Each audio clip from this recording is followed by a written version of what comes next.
What's up guys, welcome back to my YouTube channel once again. My name is Dash Lifestyle. Kindly for watching me for the first time, remember to subscribe, like, share and also comment. So guys, on my video today, there's these videos of African ladies which it is going viral, and these ladies, they are telling us why Africans you should stay in Africa.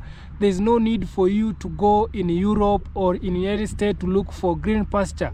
You know guys, majority of Africans, they prefer to go to Europe or United States because they believe there's a good life, everything you want, you will need it. But they usually say it is very difficult for you to do some big things while you are here in Africa. But our sister, they have come out and tell us exactly why you should stay in Africa. There's no need to go to Europe. You can still make it while you are here in Africa. So guys, I want you to watch this video, then I will come back with more comments. Africans, do you know why the main goal of colonization was to totally depopulate and involuntarily mix the entire African continent in order to repopulate it with other races? Well, I have a message for black people. So if you're not black, you can stay. But if you're black, I want you to listen and listen good. The reason why history repeats itself is because the world is cyclic and whatever goes around must come back around. There was a time that Africa ruled Europe for 800 years. And when I say ruled, I don't mean with guns and ammunition, but with knowledge, love, light, and black excellence. So now, I want you, black child, to know that we have cycled back to that time. A time when the kingdom of God belongs to the poor and the slaves, and mine is just to cut and raise. Yours is to step into your awareness of self. Yours is to go back within and get into union with your ancestors, your DNA. Get your ancestral membership back and remember all that you are. Because among you are the descendants of the likes of Mansa Musa, kings, queens. Among you are the DNA of the Talai, the tribe of the Lion of Judah. Among you are the inventors of the hieroglyphics. Among you are the architectures of the great pyramids, the incredible mathematics of the Ishango bone. Among you are the DNA of the Moors, the teachers of all modern European technology. Among you are the DNA that mentored great European philosophers like Pythagoras. As a black person, the DNA of slavery and colonization is not the only DNA that you carry, and they know that. The ancient, great African civilization is still present and imprinted deep in your soul. They can ban all the books and ruin all the universities, but your DNA is present. Your memory is present. Your ancestral knowledge is present deep in your soul and is yours forever. All I want to say is that there was a time they wanted to wipe you all off or mix you all up, so there was no one left to remember. There was a time that remembering who you are would have been a great crime, and so the ancestors had you forget to protect you. But I'm here to assure you that it is now safe to remember the African royalties among you. It is time for black people to experience the excellence of their own blackness. It is time to awaken the extreme talents and excellence that are deeply rooted within you. It is now safe to show the world who you are. Go within and remember. Join into one with your ancestors. Here are some truths that Africans who have not been to Europe need to know about Europe. Number one, Europe has no borders. While European countries came together under the Berlin Conference to split Africa into colonies with strict borders, their own borders have stayed wide open to each other. Number two, tourism is one of the best generators for economic revenue, and at the expense of Africa, Europe is still up to date, accumulating huge chunks of revenues from copied plastic pyramids, display of African art in museums, astrological buildings and walls. And while Europe doesn't have so much to offer as far as natural tourism is concerned, they have successfully used mainstream media to lure people into their airports daily because they know that it is where energy goes that grows. Number three, it is the rich people in Europe that eat fresh farm food like the poor people in Africa, while it is the poor people in Europe that eat junk food like the rich people in Africa. In Africa, it is mostly the rich that deal with issues obesity, while in Europe, it is mostly the poor that deal with issues obesity. At number 5, in Europe, they live by the slogan of pay as you live because they have no ancestral lands. Average people have to work 2 to 3 jobs just to be able to afford the bare minimum.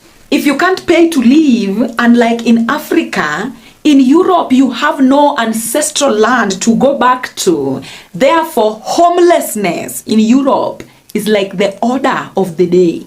Number 6, without electricity, unlike Africa, Europe can't survive. Last but not least, our ancestors believed that hell is cold and that you freeze to death in hell. The European winter encourages vasoconstriction to a black person.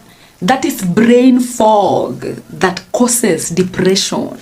But the saddest news was learning about the heat wave caused by most streets being majorly concrete. So during summer, the concrete absorbs so much heat that people fall dead on the streets. A lot of Africans who have not been to Europe think that them making it to Europe will mean them making it in life. But you are in for a rude shock. Because the American dream, the European dream, is only but an illusion that most Africans who are abroad don't want to tell you the truth about. A lot of rich Africans leave being rich in Africa to go be poor in Europe. I beg, if you know what's best for you, stay in the Garden of Eden. So guys, you have heard what our African sister, she was saying to these people, to African people or to black people who they have this dream of going to United States. And also for me, what I love is how he has differentiated the similarities of United States and also in Africa, because not similarities, how he has differentiated between the rich people in Africa and the rich people in United States. So let's talk about the kind of food that the rich people they eat in United States. It is the food that for here in Africa the poor people they usually eat. The poor people here in Africa they usually eat fresh food from the straight from the farm. Yeah, the fresh food from the farm. But you will find the rich people in United States they usually take the fresh food from the farm, and you might find there it is very expensive. But when it comes to the rich people here in Africa, they prefer to eat the junk food, and you will find it is opposite. The rich people here they prefer to eat junk food, and you may find it is opposite, while the poor people in the United States they usually take the junky food. So you can see it is similarities, and this proves that Africa, there's no need for Africans to go to America, to go to Europe.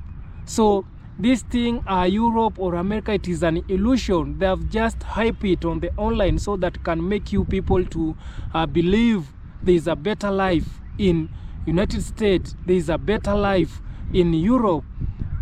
Europe, they have made it to become the African dream. This thing, it is the illusion. And also this is not the first time I'm doing this kind of video. I've done this kind of video several times to open the eyes of my African people, to open the eyes of black people, wherever you are, to those people who they have this dream of going to look for green pasture in United States. The United States, it is an illusion. And also another thing, United States, it is not like Africa. For example, you will need to work. There is no inheritance in United States.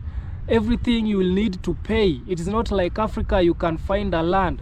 You can be your grandfather or your father can leave you the land so that you can inherit.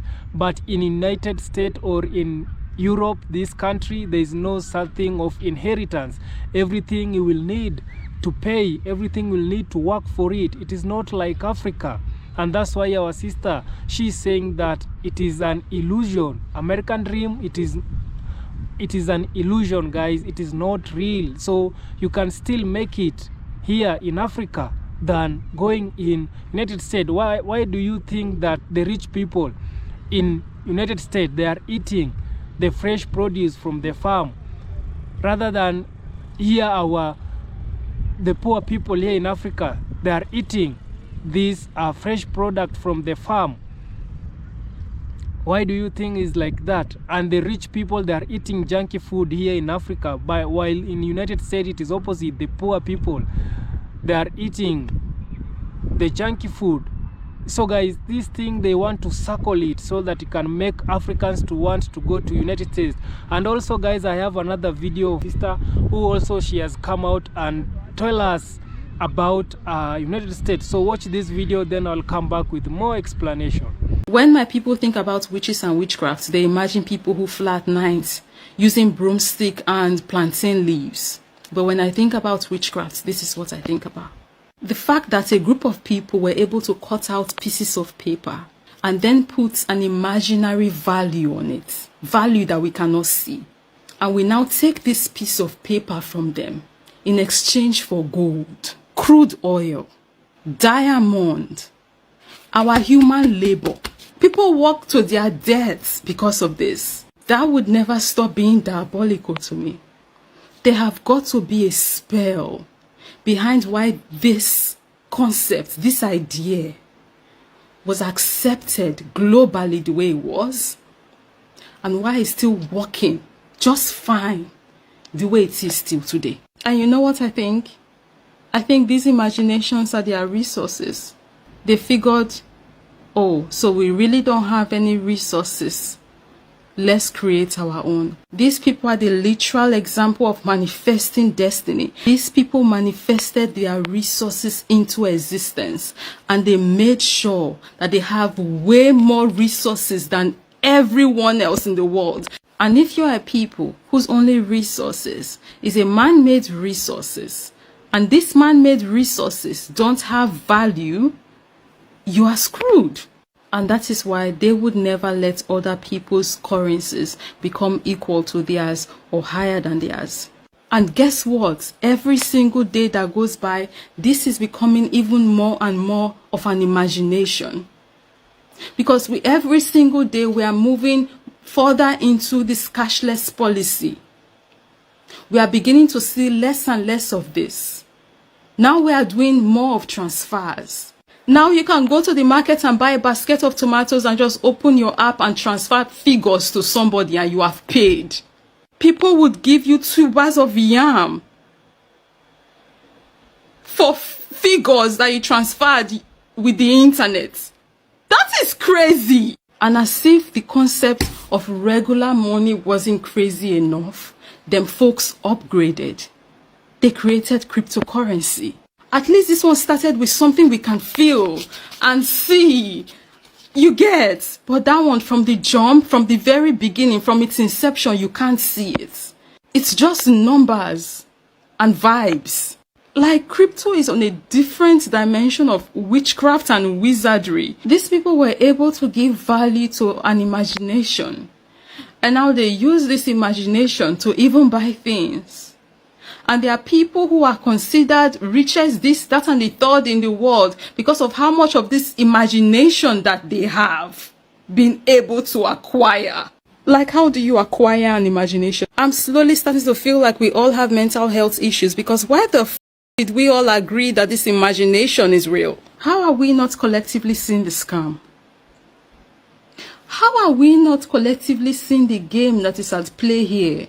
They are constantly moving the goalposts with one imagination after another, so you would never be able to catch up. I don't know, I have so many feelings in my head right now that I can't even put into words. I don't even know if I'm coherent enough in this video and people can actually pick any sense here, but I hope. Our good sister said they created paper to trade with because they had nothing of value to barter with. This is a fact that you don't even need to spend too much time in world history to find. But it's also a fact that you can choose to see or not choose to see. But what I want you to dwell on is how convenient it is that it is the production of goods and services that gives paper money its value. This entire setup is sinister, and I would explain to you why and how. Of course, paper money's value is gotten from the production of goods and services, because that's the only way paper money can get its value. Because remember, paper money was created by them folks to replace their lack of resources. But unlike natural resources who gets its value naturally bestowed on it by nature, paper money is man-made and inherently has no value. So it has to work to acquire value. The first work that paper money does to acquire value, which it is them folks that do on behalf of the paper, is to first convince you that that paper actually has value. Then after they have successfully convinced you that that paper has money and you believe them, then they come to you and tell you, okay, now we want to start using this our paper as exchange for the natural resources that you have. Then they come, give you paper, take natural resources, go back home to their countries and go and produce goods and services. Then they come back around using the goods and services that they produced using your raw materials to back and create value for their paper money. You have to pay very close attention, a keen attention at what is going on to really peep what is happening here. Why do you think they were against what this guy wanted to do that time, backing the currency with our natural resources? Why do you think they're against that? Because that would not benefit them. The only way they benefit from the idea, the concept of paper money, the only way it benefits them is if it is backed by production, because that they can do. Like I said, they can use the paper money to go buy means of production and then produce and give the paper money value. But if people are backing their paper with natural resources, they don't have that to back their paper with. But you want to know what's even more crazy? Is the fact that if you break this down even further, you would find that in a way, what their money is backed by and what is giving them value is actually the resources, our resources. They don't want us backing our money with our resources, but they successfully back their money with our resources, but in finished goods version. They are doing what they don't want us to do while making us feel like that's not what they are doing. They are playing with our psyche. That's what they are doing. We are being gaslit on a global scale. It's all a lie. It's a scam. It's juju at work. And the implication of paper money's value being derived from production then means that they have to make sure that not everybody would be able to produce. Because if you produce, then even your paper money gets value. And that's a problem. So what did they do? They made sure that most countries don't produce. And Nigeria is actually one of those countries. Check out this video. I'll meet you guys after. Structural adjustment program is the foundation that modern Nigeria is built on. For the young people we don't know, structural adjustment program was a IMF policy we bring Babangida into power. Now the thing will make them remove Buhari for power. Because Buhari, I mean, people can say Buhari is stupid, but in 1982 when they presented him with structural adjustment program, he looked at it and he said, this is nonsense. It will destroy Africa. Africans will never grow. They will never have jobs. He refused to implement it. Now let me tell you the story of SAP. Anything a Nigerian man they make cannot be imported into this country. So if Nigerian man they make battery, whatever they make, whatever we get, they don't allow Europeans to bring those things into our market. So our economy was booming. Manufacturers were springing up. Look at these buildings were in Oregon. Kudrat Abiola, you know how many factories? Obakran in Ikeja. Go and look at all those areas, abandoned factory everywhere. What do you think was happening in all those? When do you think we built all those places in the 80s? Ajaokuta steel mill was being built to help us begin heavy manufacturing till they came with Babangida and sabotaged that project till today, so that Nigeria is not a steel manufacturing country. And any country, when they produce it, when they manufacture your own steel, that has to import steel, can never develop. Because steel is a bedrock of development. If you have to import, how can Nigeria at 60-something-year-old not have a steel mill? We don't have a steel mill. How many rice mills do we even have? Talk more of steel mill. This is what all these people sabotaged. Structural adjustment program basically meant that Nigeria should open its market. Why should Nigeria have to open its market? When we gain independence, for some reason, the intelligence of those people that time understand, say, for Nigerian industry to grow, for our manufacturing industry to grow, for Nigerians to grow as a manufacturing producing nation, we need to protect our market from more powerful countries countries that don't be more advanced than you, men no can oppress your market with their goods. You have to protect it so that your people build and at least they're able to compete when they are finished building. So there was a law in Nigeria. Anything where any Nigerian man they manufacture. I'm telling you this. So this is why many of now this law make many of your parents get money for the 70s. Where this a fella they craze. Where dollar was 1 to 1. Dollar was 1 to 1 up until about 1980 something. I remember the day when dollar turned to 1 naira to $10. Fella just come back from tour. It was 1991 or something. Dollar became 1 to 10 at once after structural adjustment program was passed. The naira crashed. 1 naira, 10 naira to $1. Everybody holla. But they never see what they come. They don't know what we did now. 1-3, 1-4. That whatever any Nigerian was producing, the law was that whatever any Nigerian man they produce must not be imported into this country. It was protected.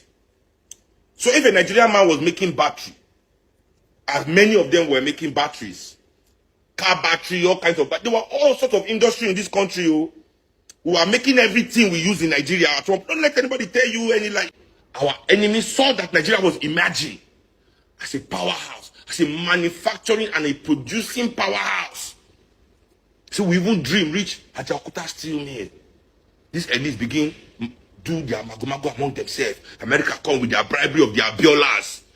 These people begin to tell Nigeria and say, if we allow these foreign goods to enter our country, for everybody, this was Abiola's argument, and your fathers and mothers were stupid enough to believe it. Open Nigeria's markets, that the competition will be good for our local manufacturers. You, a local manufacturer, will say, you never gather $2 million. You want to compete with a company that is billions. This will just bring anything that they have into Nigeria. They will price it cheaper than yours. So this is the game that the Europeans played on African manufacturing. All our factories closed down, and this is where we are today. It's the same attenuate that people are still doing it today. You don't understand that you opening the market. This open Nigeria is why Nigeria can never develop. See, now here, now they run, now here. When people talk about psychological warfare, this is the psychological warfare they're talking about.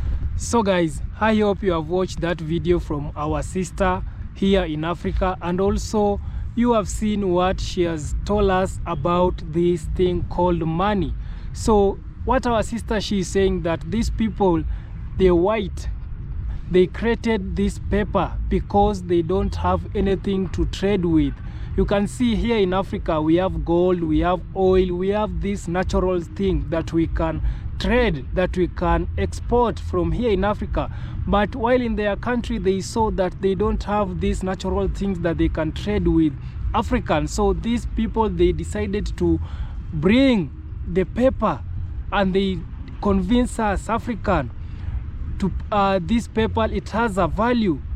You can see, so they convince us this paper, it has a value. So they bring this paper, they give us this paper, and also for us African, we give them our natural resource. We trade them with our natural resource. So they gave us this paper, which is called now money. So Africans, they believe in paper, it has a value, and then Africans started giving out their natural resource to these people. And also this also tells me that this reason why these people, they don't want Africa to produce money.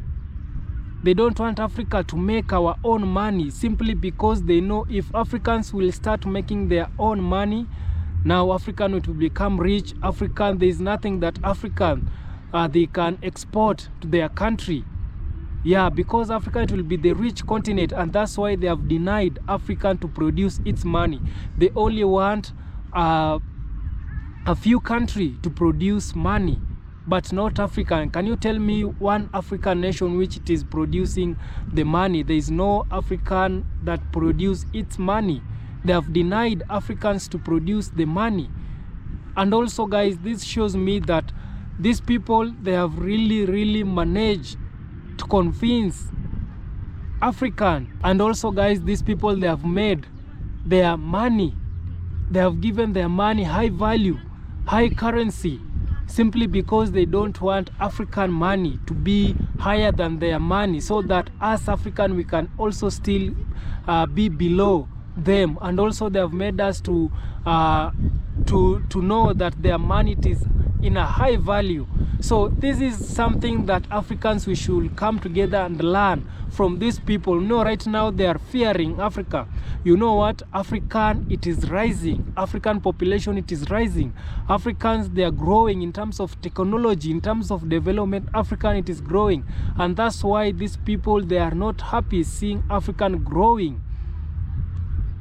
While their population, it is decreasing, Africa, it is growing. And I can remember in the first video that I've played for you, our sister said that, you know, black people were the first, they rule this world 800 years ago, before these white people came.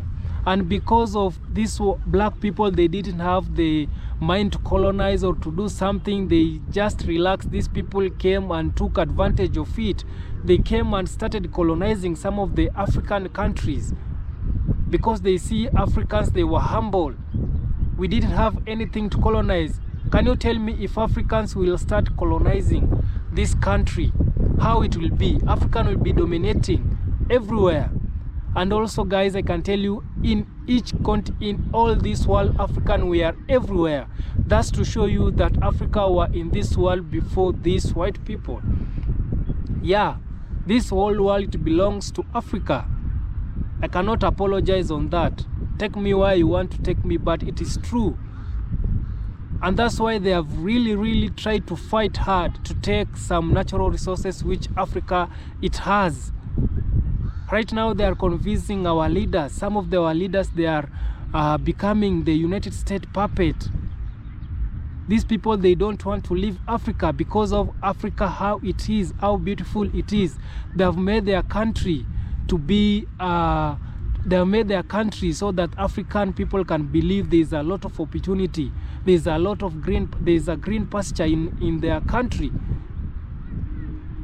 And you people, this is what it is happening. These people, they don't want to leave Africans. Right now, they are fearing for us. And that's why they can't let us to produce our own money. I remember there's someone from Jamaica said, if African will be given a chance, a small chance to produce its money, the African will become the richest continent in the world. But these people, they have denied it. They have denied they don't want. But I'm telling you, there is a time that when African will unite, when African will come together, and they will respect us. So guys, I don't want to add so much. So thank you so much. If you have gotten the message, kindly thank you so much. Also, you can remember to like this video, share it with your friend, and also subscribe if you haven't. Thank you guys. See you on my next one. Bye bye.